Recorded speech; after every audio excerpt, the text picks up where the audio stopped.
came here for you. That's right. I guess the big question is, do you have your Vegas driver's license renewed yet? I mean, now that you're setting up residency here once again. 14 days at the Residence Inn, baby. If anybody needs to find me, room 327. No, I lived here for 5 years, and I beg my wife to move back every other week. So hopefully it's in the not too distant future that I am a Nevada resident once again. I dig it. Hey, listen, I think people like to hear the behind the scenes stuff, right? I mean, this is the UFC machine that puts on fights every single week, but this one feels bigger. What is it different for you guys? I mean, are you guys having to do something different, or is it just you just say, I'm just showing up, it's another paycheck, it's another job assignment? Oh, it's different. You should see my television format, and the sponsorship inventory is absolutely obnoxious. But no, this sport is better when Conor McGregor is in it. And if Kamaru Usman or another champion is headlining pay-per-view, maybe I do 5 or 7 media hits during the week. I've had over 3 dozen requests because Conor McGregor is headlining. It was like that when Ronda Rousey was here as well. But I'm just excited, man. I'm jumping out of my skin. And as I've told you guys in the past, for me, it's not so much about Conor and Dustin, especially on the eve of a pay-per-view. It's about Alan, Amadovsky, and everybody on down. So I'm in a back-to-back situation. I got 56 athletes in 2 weeks, and doing my best to learn them all as best I can. Obviously, all the attention's on the main event, despite all the names that you mentioned there. You'll do a great job of telling the story, you always do. But I'm curious. We know you're a waging enthusiast as well. You like to put bets down. You certainly won't be betting on it. But when you break it down, because I know you analyze matchups, what things stood out to you? I think everybody's trying to figure out what do we need to be looking at to break this thing down. I'm not asking you, of course, to make a pick, but what aspects of the fight itself stood out to you to start breaking down? So if you bet on, looks like my mic went out. So if you bet on Dustin Poirier in January, he was. Let me get it, guys. Probably should save the voice a little bit. Thank you. If you bet on Dustin Poirier in January, you were getting plus 250, right? If you bet on Dustin now, you're getting minus 130. Why, right? A lot of that has to do with the result that we had in January. One thing that I've looked a lot at, though, is that was anything but a normalized fight atmosphere. Certainly much has been made of Conor McGregor's children being there, but Fight Island and that W Hotel, you guys can attest, it's just an intoxicating, weird fight atmosphere. You know, we had a quick result in Chandler Hooker, little bit of an abbreviated warm-up. The next thing you know, Conor and Dustin are in the cage. Now you got 20,000 plus at T-Mobile Arena. I just think it stands to reason that both athletes could benefit from being back in front of a crowd. But big picture for me, I think Dustin's biggest advantage is just the lack of gaps in developmental time over the last 10 years. He has been at this craft without break for 15, 20 years, and that's why he has 11 UFC lightweight wins to his credit. So I think Conor's going to have to fight a great fight, but he did win round 1 in January, and I think a lot of people looking at him at plus money are going to find that to be pretty juicy. You do a great job of kind of looking at things in big picture scenarios and that sort of thing. Conor McGregor as an athlete, as a star, as a focal point, where do you put him all time in terms of just athletes in general, I think? Well, I mean, you go sport by sport. I mean, Roger Federer is a favorite of mine, so any top 5 of mine is certainly going to include RF. But Conor's right there. There's no doubt about it. And I think we do lose sight of his ultimate desire to be a mixed martial arts athlete. Like, he's going to cash the check on Sunday, obviously, but he is here to build upon his MMA legacy. And although we can't take away from him the fact that he is the first simultaneous 2-division champ in UFC history, he feels like there's a lot more work to do. You know, the facts are that he has 1 win at 155 pounds in the UFC, and that's a narrative that he wants to change. He's back here for signature wins. He's back here to add to his MMA legacy, and I think we should all appreciate that part of things because he doesn't have to fight. That's awesome. Last thing for me, like I said, obviously all the attention's on the main event, but I know you research every fight, you're ready. What's one fight that's not getting the love it should be, one that stands out to you that you're like, people should be paying attention to this fight? Well, I'm curious what Ilia Topuria, the undefeated fighter, can do with this Ryan Hall challenge. It's really as unique a grappling challenge as we have in the UFC right now. And shout out to my podcast partner, Ken Flo, who's going to be in Ryan Hall's corner. So I'm excited to see how Ken Flo fits out that Venom fight kit this weekend. But that fight jumps off the card for me, and I'm certainly not the first to highlight Carlos Condit and Max Griffin in the featured prelim. Max Griffin's current form is very good, but you can say the same about Condit, who really seems to have regained his momentum. So, I mean, Conor's at the top of the bill. It's an embarrassment of riches all the way down, my man. Thank you. John, over here. Hey, man. I don't know if I know you're a storyline guy and a betting guy, but fellow New Englander Chris Moutinho plus 525, Sean O'Malley like minus 40 last I heard. Have you gotten to meet Chris and hear his story at all? Yes, I have gotten to meet Chris. I got to listen to some local radio he did back in Fall River, Massachusetts before I came out here. And I was with Jorge Masvidal doing some stuff earlier this week. And Gamebred sort of has this blind philosophy that there shouldn't be anything that constitutes a 10-to-1 favorite in mixed martial arts. That nobody should be minus 1,000 or higher just by nature of a fight, and that anything can and does happen all the time. It's the theater of the unpredictable. All I'll tell you about Moutinho from my interactions with him is that he is totally unfazed by the opponent, by the atmosphere, by the environment of this UFC debut. This is a guy that has put in a decade plus of work. He's traveled to gyms all around the world. Will he be fazed when he makes that walk? I don't know. But at least right now, he is mentally sound, and I don't think he's going to be intimidated by the setting. Skill for skill, he would appear to be up against it. And then you mentioned the Ryan Hall-Ilya Topuria fight. You called it the Ryan Hall puzzle. He hasn't lost yet in the UFC. I don't think he's really broke like a sweat in this fight. He's plus 195. Ilya's the favorite right now. I think he's minus 250. Are you surprised at the favorite and the betting odds in that fight? I think it's a little bit wider than I would have expected, my man. I will say, though, that odds makers in Las Vegas have long respected undefeated fighters, and maybe too much so. But I think for a lot of people, they see that O in Topuria's loss column, and they kind of overrate that. But you're right. Ryan Hall's been perfect in the UFC. I was even going back and watching film of him losing on The Ultimate Fighter just to find some film against Saul Rogers. Like, how do you actually beat this guy? So it's a compelling matchup. You know, Topuria is obviously a Brazilian Jiu-Jitsu black belt, but I think he would be wise to disengage on that front, you know. Thanks. John, to your right over here. You know, we talk about these atmospheres and these big fights, the fighters, and how it might affect them going against them or being in these atmospheres. But for you as a commentator, is it harder depending on, you know, what the fight is, who the fighters are in the atmosphere? Does that affect you at all?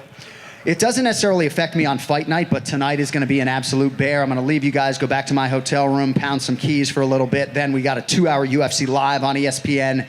So I probably won't get back to my room until 7, 8 tonight when I'll really dig into some of the television formatics. So it's a long day. My Fridays before pay-per-views are about 18 hours. Pay-per-views are a different beast than the fight night, and then a Conor McGregor headline pay-per-view takes it up another notch. But at least at this point, you know, I'm coming up on 10 years with the UFC in October. This is the devil I know, so I'm just trying to sort of lean into that part of it. Yeah, well, congrats on that, sir. Thank you. And, if you could pick one fighter of all time that you've never commentated their fight of, who would you pick? Nick Diaz, without question. And I got a 209 tattoo to prove it. I did call Nick Diaz Carlos Condit for a movie theater in 3D at UFC 143, but I have never actually called a Nick Diaz fight. So that would be the name. Georges St-Pierre was the answer for a long time, but he did come back and fight Michael Bisping and thankfully had that opportunity. But hopefully later this year I might get the chance with Nick, so we'll see. Looking like it. Thank you, sir. Thank you. John, over here. Hey, man. Obviously, yesterday the atmosphere was crazy as we kind of saw the old Conor McGregor trash talking, you know, ready to fight at a presser. But over the years, as you've seen Conor gain such a rabid fan base, how has it evolved into having such loyal supporters that whoever's on the other side of the octagon is getting heavily booed? Yeah, right. Even here in the United States of America, I do think some of the Americans will try to be heard on Saturday night, but best of luck competing with the Irish men and women that have traveled far and wide to be here for Conor McGregor. I really feel like the backdrop for the trash talk this week had everything to do with that $500,000 donation and the fact that, however, impatiently, in Conor's words, Dustin came out and sort of took issue with a little bit of a delay with that payment. That was the foundation for this animosity this week. I'm not saying that Conor was going to be as subdued as he was on Fight Island, but that was the impetus for the back and forth this week. And I've learned to sort of accept and support every athlete in whatever condition, but I do like this version of Conor, you know, not necessarily putting everybody over with praise and just sort of being the fighter and having that chip on his shoulder. And how exactly does that chip elevate the atmosphere that's going to be in the arena? Well, I think it elevated the press conference, and people obviously get excited when there's heat on a fight. Certainly for us as commentators, we'd rather have a little bit of heat on a fight than it to be a love fest and these guys hugging before the third round and there's still time on the clock. So I think it has an impact, but man, I mean, the T-Mobile Arena is going to be rabid, dude. I mean, like, I don't know that it really matters. Like, when we were in Jacksonville in April, yeah, we had 3 title fights. It wouldn't have mattered. I just think fans are jonesing to be back in the building, and I think this is this is a special live event that you all are going to be in the building for, and as sought after a UFC ticket in my mind as any in recent memory. So, Thank you, man. thank you. Hey, John, over here on your right. Hey. First off, do you think Rogers played his last Wimbledon this week? I hope not, but I think it looks that way. We'll see. I don't know. I think he got to have at least one more in a good Olympic run, in my opinion, don't you think? Let's hope so. Talking about the fights, for yourself, you know, you're going to do your job, you're going to commentate everything. Someone's going to get their hand raised. Do you now go on to celebrate since, you know, this kind of event is kind of the Super Bowl weekend for UFC, or do you just, after everything, you're just ready to, you know, hit the hay? So for this event, I will celebrate. My twin brother's coming out tonight, so I'm very excited about that. So I'll have about 24 hours where I'll do some things recreationally, and then I will return to form because I'm actually out here for the Makhachev-Moises fight next Saturday. So, but like even today, right, there will be a few voiceovers that get done for that July 17th show. We're turning and burning, baby, 41 times a year. So yes, I will decompress for about 24 hours and then begin my Fight Night Fighter cards on Tuesday morning. How good does it feel to have turned 30 years old recently? 40-fucking-3. Sorry for cussing, Koss, but I'm closer to 50 than 30, which is not ideal. It is what it is, though, right? I mean, it's the one thing we all can't really control. So. You're making it look good, John. Thanks, Congrats. Thank you. John, over here on your right. Hey, man. So back in April, you said that of all the fights that you wanted to see happen in 2021, Colby Covington versus Khamzat Chimaev was at the top of that list. But today we found out that Khamzat will face Li Jing Leon in October. What's your reaction to that? I think it's a good test at this point in time. You know, the Leech has been a perennial welterweight contender type for the last couple years, and I think it's a good challenge for Khamzat Chimaev. My question for Khamzat is, how long can he sustain at welterweight? I think he's a middleweight in terms of a championship trajectory. I just think he's a big guy, and it's going to be hard for him to consistently make that weight. But I think this is what you want to see. When I was salivating at the possibility of Chimaev fighting Leon Edwards or Colby Covington, ultimately what we all want to see is him ascend and take on challenges that are legitimate. And I think this is a perfect matchup for this stage of his career. And obviously tomorrow night is a massive fight. In your opinion, where does that rank amongst other high-profile fights in recent memory? And how many pay-per-view buys do you think it does? God, it's hard for me without any internal metrics. I mean, I certainly think we're going to do 7 figures. You know, I don't know that any live event for me is going to top Khabib Nurmagomedov and Conor McGregor just because of the preamble and then the brawl that ensued after the fact. You know, that's always the point of comparison for me. But I don't know, man. Recency bias aside, this one feels as big as any as I have called in my career for sure. Cool. Thanks, John. Thank you. Hey, John. Hi. I was curious, you mentioned the Jacksonville fight way back when, and now we have the fans back, right? So as a commentator, someone that does play-by-play, what have you noticed in contrast during the time that there weren't fans, what you were able to notice about the fight game and nuances that you couldn't recognize? You know, I know a lot of people appreciated the natural sound you were getting from the cornerman when we wouldn't even go into a coach's cam because there were no fans, but the fans are the lifeblood of our sport. Honestly, I don't know how we called fights without a crowd as long as we did, because it really helps us, right? Even just to be able to cap a title fight and then to lay out for 10 seconds and then let the crowd do the work for us. So I do not look forward to going back into an environment in which we don't have fans. I know that's going to be my reality next Saturday night, but I'm not overstating it. I mean, for us, it's just a huge enhancer to everything we're doing on Fight Night. I'll never forget walking into that arena in Jacksonville for the first time and just so thankful to see all of those fine people. Another one, just always wondered this, always been curious. How much time do you spend and devote to actually learning the pronunciation of everybody's name? As a lot of the fans out there call you the pronunciation police.